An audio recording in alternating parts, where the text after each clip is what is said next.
guys, it's Anna with Anna Travels, and we are in Tabard Inn for our anniversary. It's our 5th wedding anniversary, and we decided to head into DC.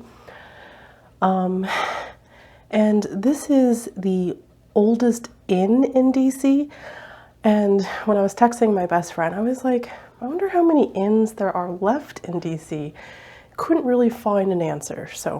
But they're the oldest inn in DC. So they've been they're continuously operating in since 1922.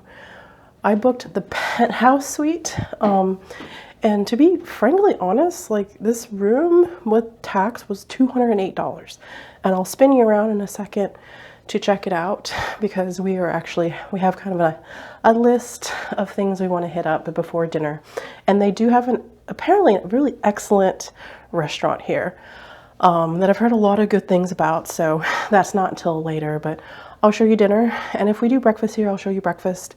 So you can see all the meals because it is an inn and apparently they have a bar as well. So let me spin you around. So this is the main living area and there are 2 beds. So I think that's like a twin bed. And yeah, you have a full dining room.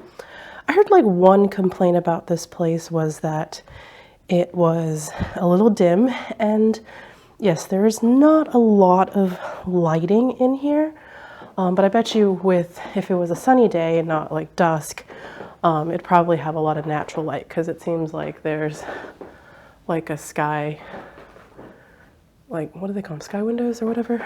So yeah, so I'm not going to really describe. There's furniture, you know, kind of like old school vintage type furniture. Then there's the king bed right there.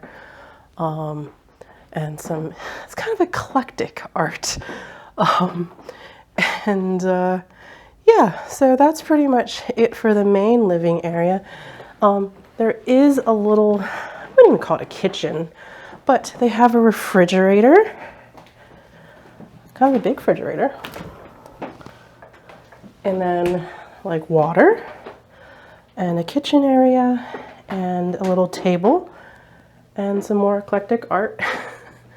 And I guess a view of the roof. Oh no, the view of the back of other buildings. So yeah. So I'll let you know how everything is in tomorrow's segment. I totally forgot to show you the bathroom because I didn't see the door. But yeah, so this is like, it was like kind of like in this corner. Oh, they have like a chest or a wardrobe, Lion, Witch in the Wardrobe will go to Narnia, and a bathtub, and it looks like they have like shampoo, conditioner. Looks like they have shampoo, conditioner, and body wash for you. And then here is your toilet and your sink, sorry. Very old school radiator and some small amenities and towels.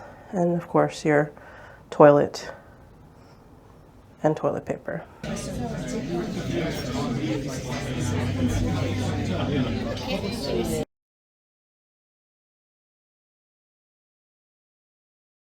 Hey guys, I'm going to recap on some feelings about the hotel, or the inn I should say, the food, and would I stay here again. So I just want to preference, if you have any mobility issues, there's no elevator. This building is built back in the 1800s and there's no elevator. So you have to walk up to your room. And if you have any issues with mobility, it's not really the most handicap accessible inn. And so yes, so definitely keep that in mind. Like we're at the penthouse suite, so we're on the 6th floor, so it's a lot of stairs to climb. And yeah, so just keep that in mind. The room, pretty good. We didn't have the heat on very high, and overnight with it being winter time, it got a little chilly.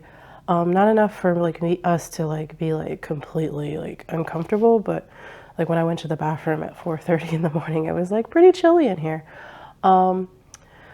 And you do have some street noise, like at Fourth. One reason why I woke up so early, besides I usually do, is that they were like there's a couple of people like having like honking battles outside. I don't know if someone was blocking the road or what. But anyways, so there's city noise because you're in DuPont Circle, but the perks are you're in DuPont Circle. So if you have to be in DC in this area, it's a good option. If you're expecting like very, very modern accommodations, I would not pick this place because this building is built in the 1800s. They've renovated it enough to be like modern, like lights, electricity, but not enough for it to be like a swanky Hilton. You know, if you really want that, there's a Marriott next door. But if you love old buildings like I do, this place is a good option. You know, I think it's comfortable. You know, the bed was a little firm for my liking, but my husband didn't have any issues. There's a lot of space in this room. I mean, you've seen it in the room tour.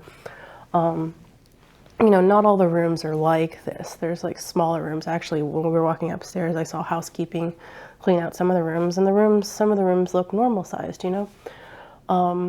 So yeah, and now that it's daytime, you see a lot of natural light because you know, when I checked in, it was dusk, so it was kind of dark in here. But now with the light, it's very nice and bright.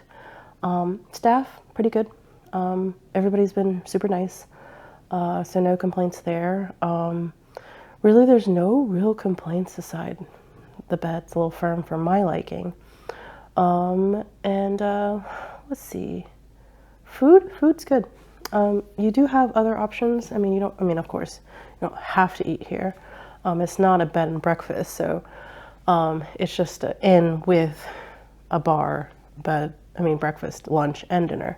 But if you wanted to eat all of your meals here, you could.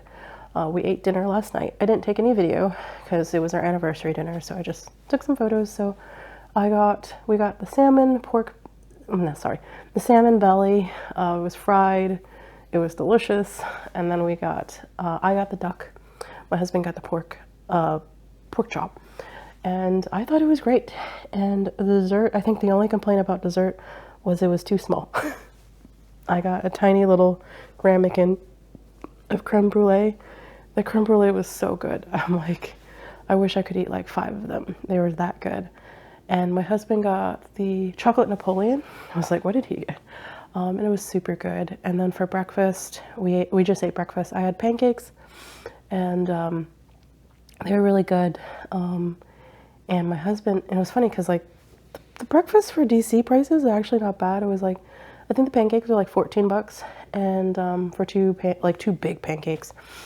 And my husband got a 2-egg with like, you know, like the basically 2-egg platter. And when they brought it out, like they had so much food. It's like 2 eggs, like I think they call them cottage fries here, or cottage potatoes, basically home fries, and bacon, and there was something else I think on his plate, or maybe that was it. Oh, he added grits on the side, but that was an additional cost. But even just the platter itself, it was like pretty overflowing with food. And we paid for juice, and I was looking at the receipt, I was like, gosh, juice was $6 a glass. I was like, that's kind of steep. I mean, was it really good juice? Yes, but still, it was like $6. That's like half of our like food entree. But anyways, I think that's the other little tiny complaint was juice prices. But I had a good time.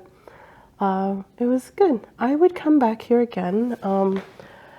You know, places like this, you know, they just have so much history to them. And I mean, I just love like the exposed beams, and it's kind of eclectic. Like the art choices are very eclectic. And I don't know, there's a lot of charm in these old buildings that I absolutely love. So I won't ramble on too much, but yeah, I would stay here again. If I was in DuPont Circle. You know, like part of me the only reason why I was like, the bed was a little too firm for my liking. So I think that's like the only thing that prevents me from being like, absolutely, I'd stay here again. But I digress. So like and subscribe, join for future videos, and I'll talk to you guys later. Bye.